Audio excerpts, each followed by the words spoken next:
நீங்கள் பார்த்துக் கொண்டிருப்பது AJK டிவியின் புதுவை மாலை.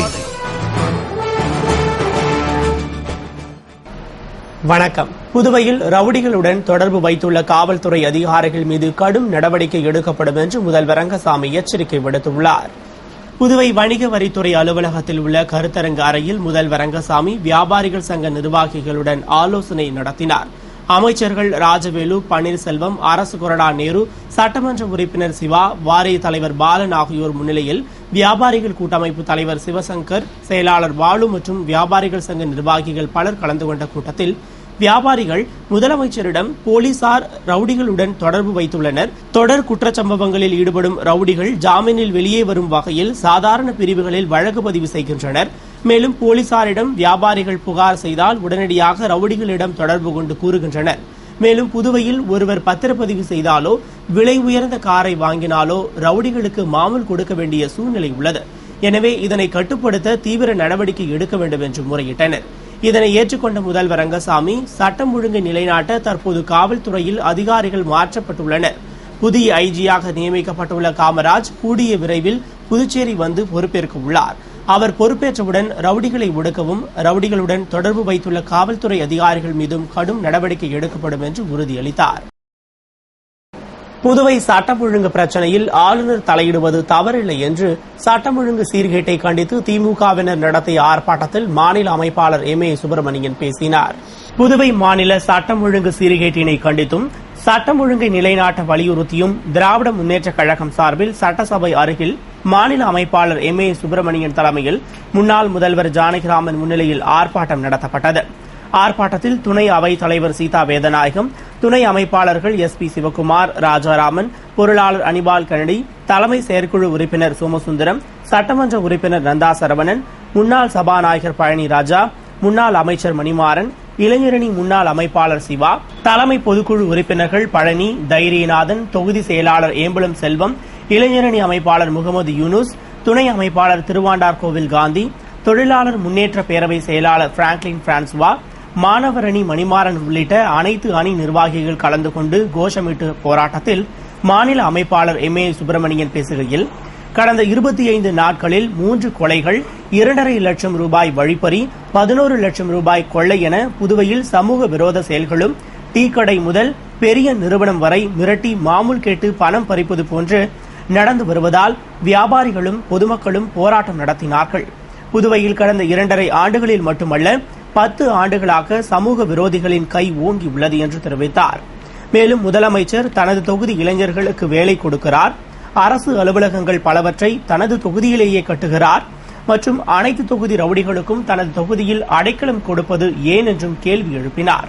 மேலும் முதல்வர் நல்ல முறையில் ஆட்சி செய்திருந்தால் ஆளுநர் தலையிட்டு இருக்க வேண்டிய அவசியம் இல்லை. அரசியல் அமைப்பு சட்டத்தை அறியாத சிலர் ஆளுநர் எப்படி நிர்வாகத்தில் தலையிடலாம் என்று கேட்கின்றனர். புதுவை யூனியன் பிரதேசம் தனி மாநிலம் அல்ல என்பதால் ஆளுநர் தான் முதன்மை நிர்வாகி. இதனால் ஆளுநர் சட்டம் ஒழுங்கு பிரச்சனையில் தலையிடுவதில் தவறில்லை என்று கூறினார்.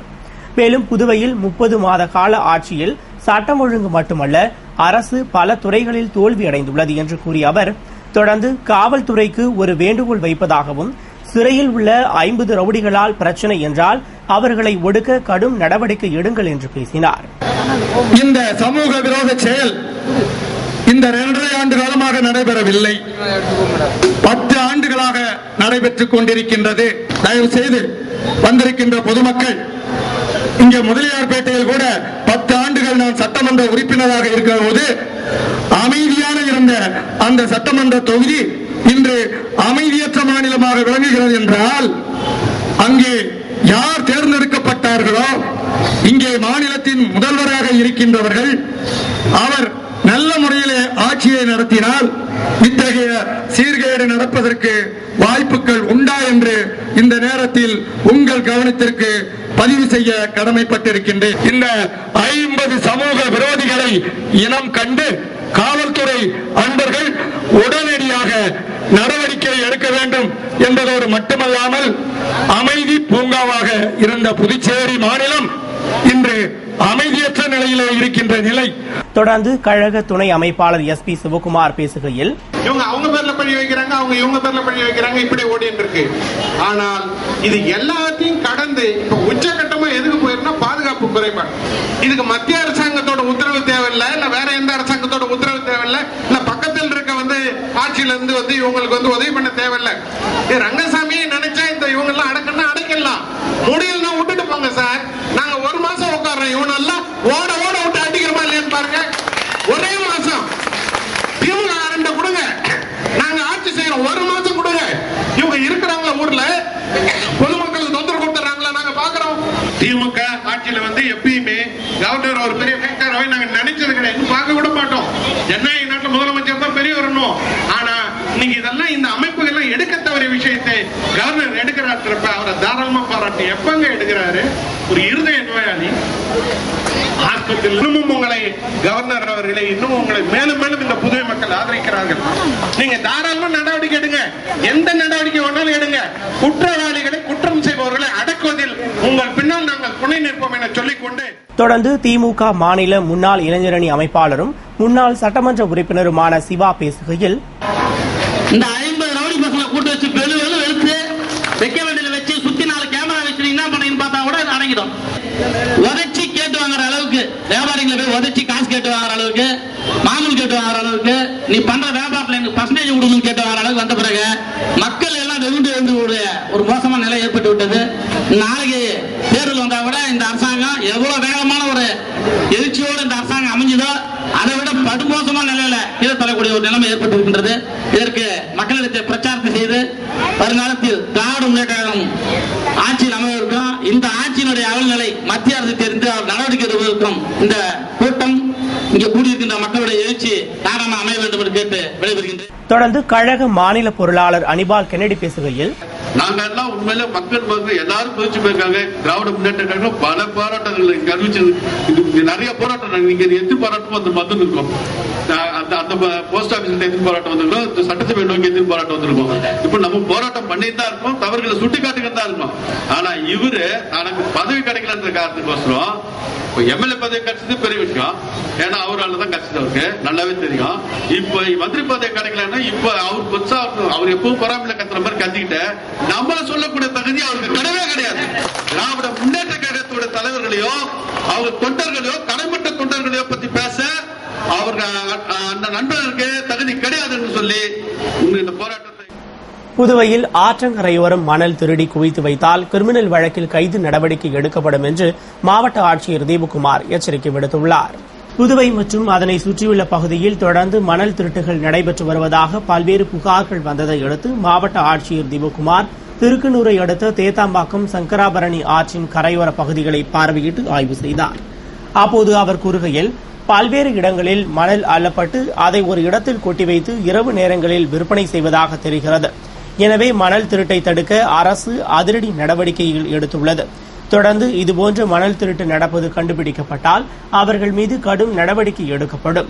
மேலும் இதுவரை திருட்டுத்தனமாக மணல் அள்ள பயன்படுத்திய லாரிகள், டயர் வண்டிகளை பறிமுதல் செய்து அபராதம் போடப்பட்டு வந்ததாகவும், ஆனால் இனி வரும் காலங்களில் மணல் திருட்டில் ஈடுபடுபவர்கள் மீது கிரிமினல் வழக்கு பதிவு செய்து கைது நடவடிக்கை எடுக்கப்படும் என்றும், விவசாயிகள் வாழ்வாதாரம் பாதிக்காத வகையிலும் அரசு மூலம் மணல் விற்பனை செய்யவும் நடவடிக்கை எடுக்கப்படும் என்று கூறினார்.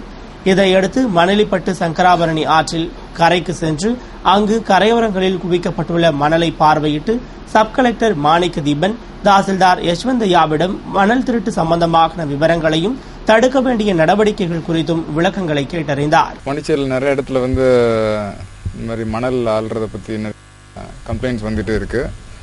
அதே மாதிரி அதை எப்படி ரெகுலரைஸ் பண்ணலாம், அந்த மாதிரி தடுக்கிறதுக்கும், அதே மாதிரி மக்களோட வாழ்வாதாரம் பாதிக்காதபடி பண்ணுறதுக்கும் என்ன ஏற்பாடு பண்ணுவோம் அதை பண்ணுவோம். ஆனால் இல்லீகலாக கண்டினியூஸாக எடுக்கிறவங்களை கட்டாயம் கடுமையாக நடவடிக்கை எடுப்போம். இப்போ எல்லா இடத்தையும் பார்ப்பேன், இன்றைக்கி ஃபுல்லாக சைட்ஸ்லாம் பார்ப்போம், இன்றைக்கி இன்ஸ்பெக்ட் பண்ணுவோம். மாற்றி ஷிஃப்ட்டில் நிறைய வித்தியாசமாக புதுசாக ஆஃபீஸர்ஸ் போட்டு நடவடிக்கை எடுத்துகிட்ருக்கோம். இப்போ மெயினில் பார்த்தீங்கன்னா பாண்டிச்சேரியில் சவுத் ரீஜியனில் தான், எஸ்பெஷலி ஏரியா, அப்புறம் தேத்தம்பாக்கம், இந்த மாதிரி ஏரியாலாம் இருக்குது. நான் இப்போ தான் இன்ஸ்பெக்ஷன் ஸ்டார்ட் பண்ணியிருக்கேன். ஸோ எல்லா ஏரியாவும் பார்த்துட்டு எந்தெந்த ஏரியாவுக்கு எந்த மாதிரி செக் போஸ்ட் பண்ணுறது செய்கிறது எல்லாத்தையுமே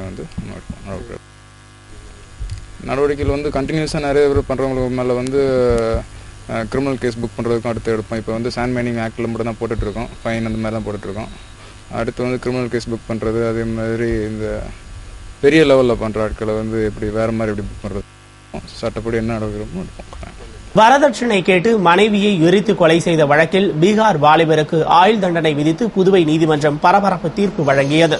பீகார் மாநிலத்தைச் சேர்ந்த தச்சு தொழிலாளி அனில்குமார் என்பவருக்கும் அதே பகுதியைச் சேர்ந்த சீதாதேவி என்பவருக்கும் கடந்த 2009ஆம் ஆண்டு திருமணம் நடந்தது. பின்னர் அவர்கள் திலாஸ்பேட்டையில் வசித்து வந்த நிலையில் அனில்குமாருக்கு வேறொரு பெண்ணுடன் தொடர்பு இருப்பதை மனைவி கண்டித்ததால் இருவருக்கும் இடையே அடிக்கடி தகராறு ஏற்பட்டது. மேலும் மனைவியிடம் தனக்கு இருசக்கர வாகனம் மற்றும் நகைகள் வாங்கி தர வேண்டும் என்று வரதட்சணை கேட்டு அனில்குமார் மனைவியை சித்திரவதை செய்துள்ளார். இதுகுறித்து சீதாதேவி தனது பெற்றோரிடம் தகவல் தெரியப்படுத்தி இருந்த நிலையில் கடந்த 2010ஆம் ஆண்டு அனில்குமார் சீதாதேவியை மண்ணெண்ணெய் ஊற்றி எரித்து கொலை செய்தார். இதுகுறித்து கோரிமேடு போலீசார் வழக்கு பதிவு செய்து அனில்குமாரை கைது செய்து சிறையில் அடைத்தனர். இந்த வழக்கு புதுவை 2வது கூடுதல் அமர்வு நீதிமன்றத்தில் நடந்து வந்த நிலையில் நீதிபதி மேரி அனைத்து சாட்சியங்களையும் ஏற்கனவே விசாரித்திருந்த நிலையில் அனில்குமாருக்கு ஆயுள் தண்டனையும் 1000 ரூபாய் அபராதமும் விதித்து தீர்ப்பளித்தார். எனவே அனில்குமார் காலாப்பட்டு சிறையில் அடைக்கப்பட்டார். இதனிடையே கடந்த ஆண்டு அனில்குமார் வேறொரு பெண்ணுடன் திருமணம் செய்து கொண்டார். தற்போது அவர் கர்ப்பமாக உள்ளார் என்பதும் குறிப்பிடத்தக்கது. புதுவை சங்கராபரணி ஆற்றில் மணல் எடுத்ததை தடுத்த அதிகாரிகளுடன் மாட்டுவண்டி தொழிலாளர்கள் வாக்குவாதம் செய்ததால் திருக்கனூர் அருகே பெரும் பரபரப்பு ஏற்பட்டது.